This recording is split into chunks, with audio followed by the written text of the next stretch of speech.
hello everyone, and welcome back to another video in the tower defense tutorial series where I teach you how to make a tower defense game using the Unity game engine.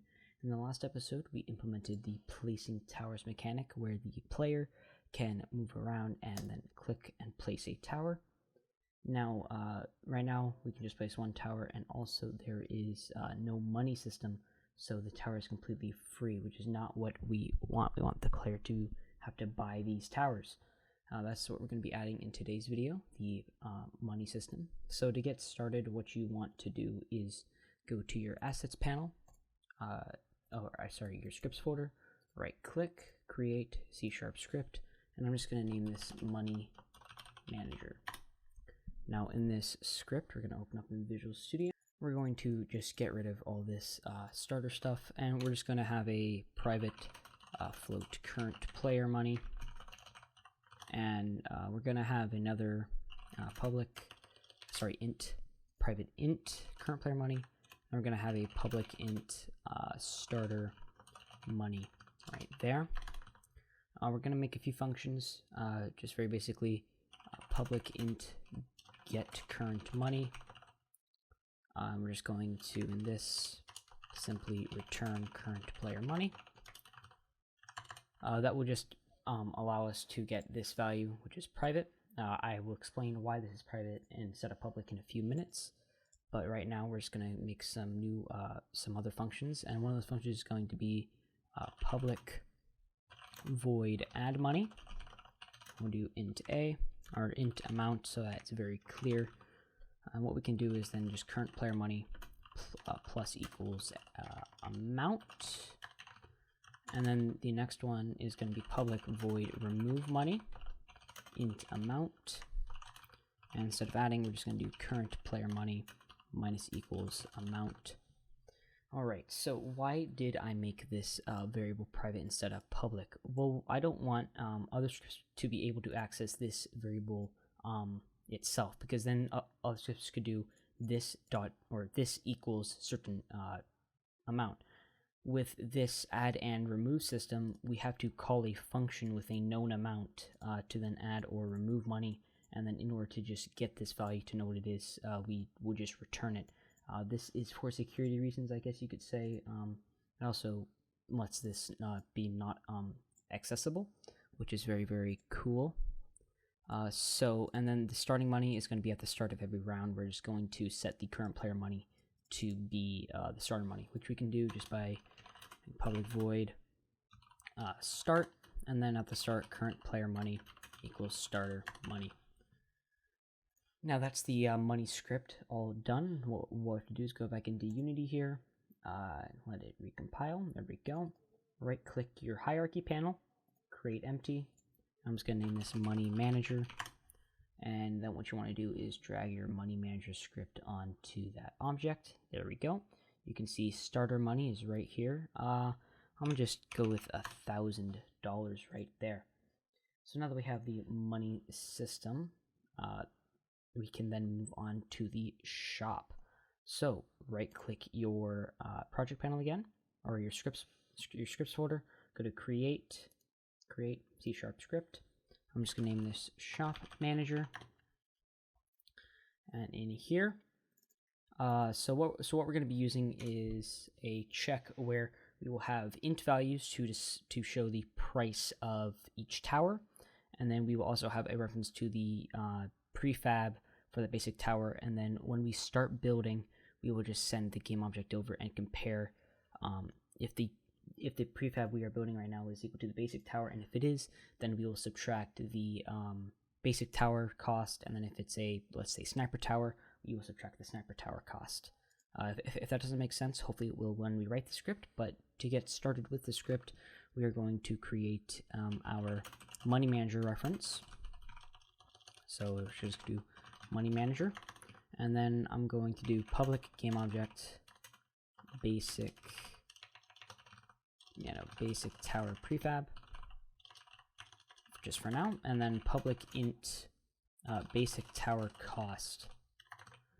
So we have our money manager script, so we can get this, And then we have our base tower prefab just to reference our prefab. And then we have the cost of the basic tower right here. So we're going to create two functions, and that is going to be public bool public int return, get tower cost. For now, we can just return 0 because we're going to be programming stuff in here later. And then get tower cost, there we go. And then we will do public bool check, can buy tower. And we will just do game object tower prefab.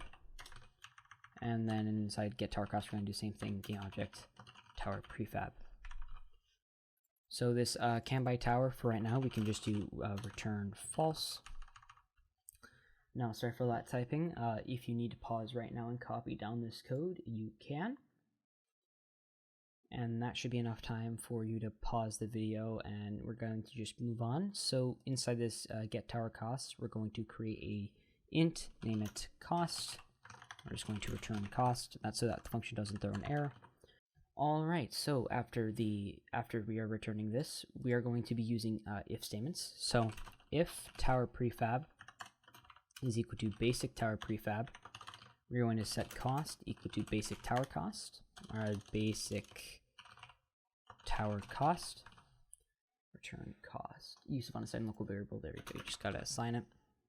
So this is what our code is looking like right now. So what this will do is we will input the tower prefab that we are wanting to get the cost of. We will then create this local value of cost, and then we will check in this if statement. If the tower prefab provided is equal to the basic tower prefab, we will set the cost to return to be basic tower cost. And that is very simple of a function.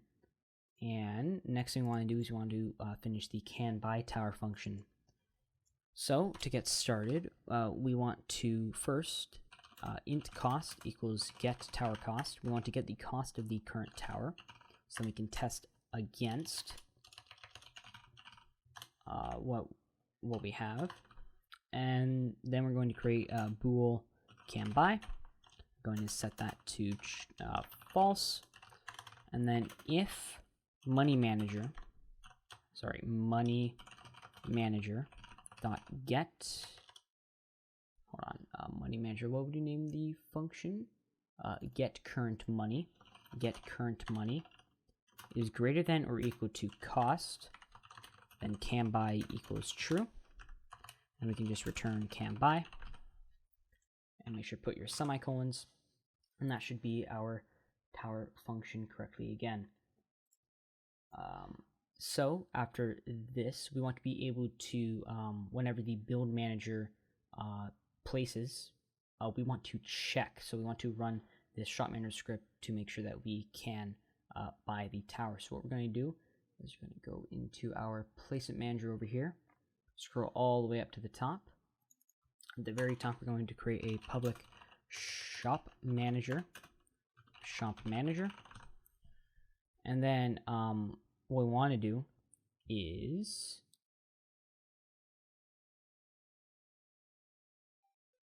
for now, we want to, whenever we go and place a building, we want to also check if we can buy that tower.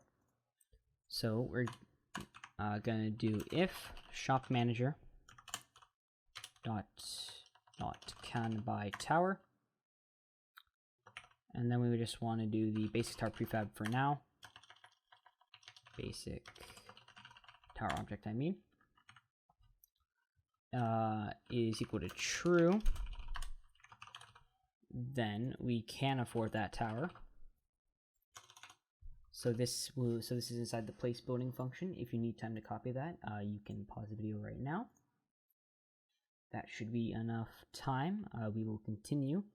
So when we place the building, we will check if there's a hover tile, of course. We will then check if there's a tower already on that tile, or a tower is on that tile. And if there's not, then we will check if we can afford that tower.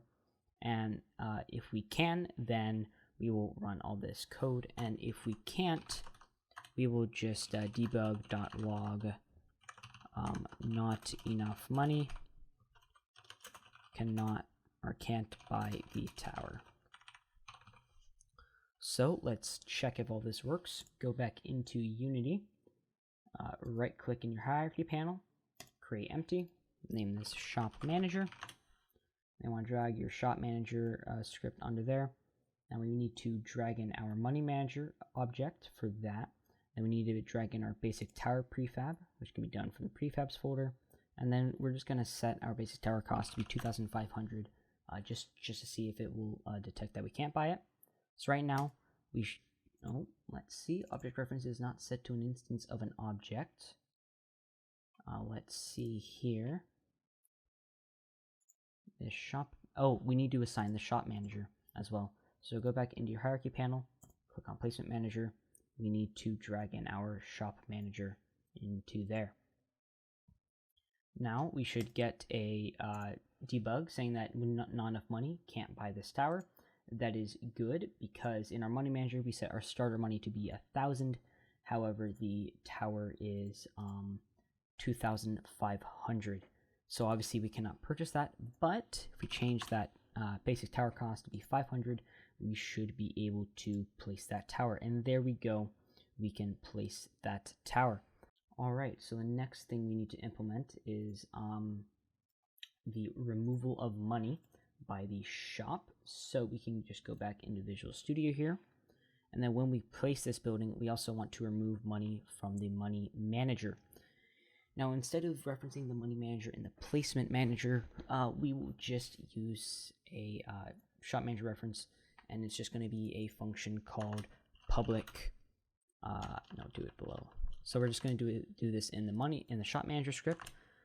So in the shop manager, we're just going to do public void by tower. We're going to do game objects, tower prefab. We are then going to do get tower. Money manager dot remove money, and then get tower cost tower prefab. And then inside of our placement manager, we can just go into here, and after the end building, we can do shop manager dot buy tower, basic tower object for now.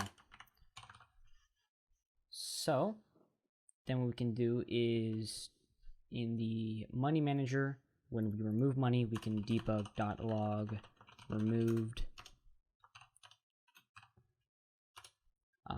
plus amount